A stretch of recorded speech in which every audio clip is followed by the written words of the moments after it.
বিসমিল্লাহির রহমানির রহিম। আসসালামু আলাইকুম। অনেকেই হচ্ছে আমি এখনও ইফতারের টাইম হয়েছে খুলই নাই, তো অনেকে আমাকে জিজ্ঞেস করে যে আমি শরবতটা কিভাবে খাই।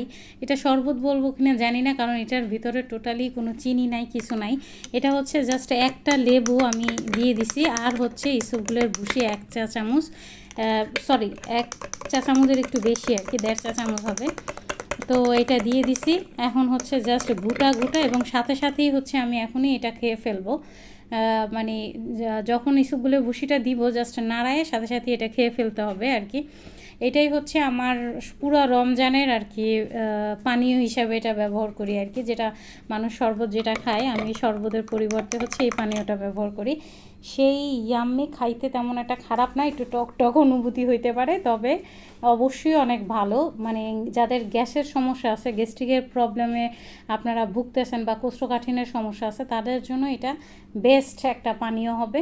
আপনারা কিন্তু ট্রাই করে দেখতে পারেন। ভালো থাকেন সবাই, আল্লাহ হাফেজ।